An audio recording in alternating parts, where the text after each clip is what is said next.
All motorcycles come with suspension, and some of those components have settings that the riders themselves can adjust. That's great if you know what you're doing. Some bikes have a wide variety of settings for the rider to fiddle with. Again, if you know what you're doing, the extra adjustments are a huge benefit. However, with the increase in adjustments available, the number of wrong combinations of settings also increases. Now, suppose you add misinformation into the mix, and you've got a recipe for a foul-tasting suspension stew. In search of clarity, we turned to Ed Sorbo, owner and chief bottle washer of Lindemann Engineering, and the person who single-handedly saved IMHO's 24-hour from race effort, to determine the biggest misconceptions concerning the suspenders on our favorite two-wheeled vehicles. So, let us take a look at, according to the vast knowledge base of Ed Sorbo, the top 10 misconceptions about motorcycle suspension. 1. The earth is flat. Our power to deceive ourselves is unlimited. Think of when humans believed that the sun and planets revolved around Earth. All kinds of crazy theories were created to account for the times when their movements didn't mesh with the reality of the Earth being the center of the universe. The same is true of suspension. If you believe that the changes you made will make your bike handle better, your lap times will drop. If you trust your suspension tuner, and he tells you that he has made the change that will help in a problem part of the track, you will most likely believe that the bike rides better, and your lap times will drop. While this is good for the tuner, and many tuners have stories about how they told a rider that they'd made the requested change when they hadn't, it's better for you to know that the Earth really does revolve around the sun. 2. Aftermarket suspension components are always better than stock. According to Sorbo, there is no significant difference in terms of tolerances. The difference is in the compromises the manufacturer needs to make.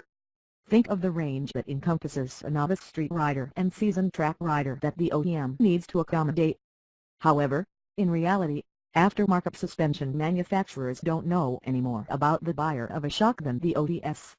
While an aftermarket shock is easier to disassemble for reshimming than a stocker, once they are apart, the same shim stacking technique is used to tune the shock to the requirements of the load it will need to handle.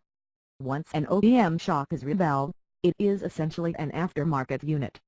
While some built-to-a price point bikes will benefit from aftermarket suspension, Sorbo claims the majority of sport bikes, which are what he typically works with, are the primary focus of this statement. 3. It's always the bike's fault. Sorbo sums the issue up in 3 words: coasting is evil. If you want your bike to handle better in the problem corner, make sure you're on the gas or on the brakes. The suspension gets stabilized by the load. So, you're either pushing it down with the brakes or lifting it up with acceleration. When coasting, the suspension is not loaded and therefore unstable. Stay on the gas or the brakes, and don't be wishy-washy and coast if you want the suspension to work at its best. Bonus misconception: the back of a motorcycle squats under acceleration.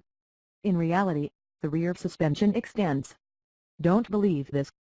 Watch a bike on a dyno or look at a picture of a bike doing a wheelie.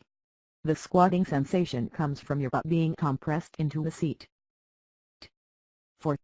Fork caps need to be tight. For some reason, people like to make sure their fork caps are super tight, but it's really unnecessary. Over-torquing the caps is bad for threads and makes disassembly difficult. The simple truth is that the top trickle clamp pinch bolt will hold the caps in place. You don't need to pump up your muscles tightening the cap. Just stick to the factory torque value recommended in your factory service manual. You do have one, right? Tip: if you're going to remove a cap, loosen the top pinch bolt and loosen the cap before you remove the fork leg from the bike. 5. Nomenclature does not matter. We've heard it all in the American culture wars. Words have meanings and affect people's perceptions of events. Sorbo posits that we've been using the wrong words when describing suspension components and behavior. Springs are not soft or hard, they're weak or strong. Damping is not soft or hard, it is fast or slow. While it may sound nitpicky, the soft/hard terminology can actually limit your thinking when trying to solve a suspension issue. If you think suspension fast/slow, you will naturally add or remove damping to achieve the desired result. If you're thinking the ride feels hard, you will want to make it softer. What if the ride is hard because the suspension is in the wrong part of the travel? In this case, you need to increase the compression damping, which is, unfortunately, frequently labeled hard on the adjuster and is probably the cause of the poor word choice in the first place to slow down the dive of a front suspension, preventing it from reaching the bottom portion of the stroke where the progressive nature of suspension makes it feel hard. Got it? 6. Suspension stiction is a big deal. Short answer, it's not, and it's certainly not worth the thousands of dollars some riders spend on special coatings.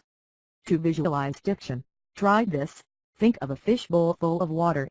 When you go to slide it, the water sloshes. Once it's moving, changing the rate of movement doesn't cause it to slosh nearly as much. The same is true of suspension components. Stiction plays a role in measuring sag, which is why, historically, riders have been instructed to take the average of 2 or more measurements because the movement is very slow. Similarly, stiction feels like a big deal when reassembling your fork because of the effort required to compress the components when they're empty. While it may seem like a lot when working with your hands, compared to the forces encountered on the road, the force values are extremely low. Sorbo says that stiction behaves in the exact opposite way of air resistance. The faster you go, the less stiction affects things. Stiction only really affects things when they are stopped and you're trying to start them moving. On the road/track, the forces are much higher and the force required to overcome stiction is comparatively so small that Sorbo says it doesn't matter. 7. Suspension fluid needs to be replaced regularly. Apparently, I've been guilty of wasting time, effort, money, and oil on this one. According to Sorbo, modern oils don't lose viscosity or break down, and by modern oils, he means oils produced in the past 20 years or so. To test his theory, he took apart the Penske shock that was 14 years old and compared the oil from inside the shock to fresh replacement oil. When backlit, it looked almost the same. Next, he had it tested, and it was still good to go, according to the Silco factory in England. He followed up with a test at the Lucas Products factory in California. How did he know the oil hadn't been changed in 14 years? Well, he had knowledge of the shock through its 14-year life being the first owner, so he could be certain of the oil's history. For street riders, Sorbo says the oil doesn't need to be changed unless the seals start to leak, since fresh oil will be part of the seal repair, anyway. He explains that the recommendation of frequent oil changes for street riders is simply bullshit propagated by guys who have suspension shops who want more work. 8. A well-set-up race bike will be too stiff to ride on the street when a pro rider brakes gently for a corner to scrub off some speed. The suspension works fine for him, just like it would for you when you're braking and not using the full suspension travel. Where the difference in riders comes into play is the maximum brake application where the suspension is fully compressed. Other suspension behavior follows this same pattern. In other words, the bike will behave just fine on the warm-up lap and in anger during the race. 9. Increased preload can make up for a weak spring. Spring rate is spring rate, and adding preload is just storing energy in a spring, notes Sorbo. Let's define our terms. Spring rate is how strong the spring is, namely how much weight it can hold up over a given distance.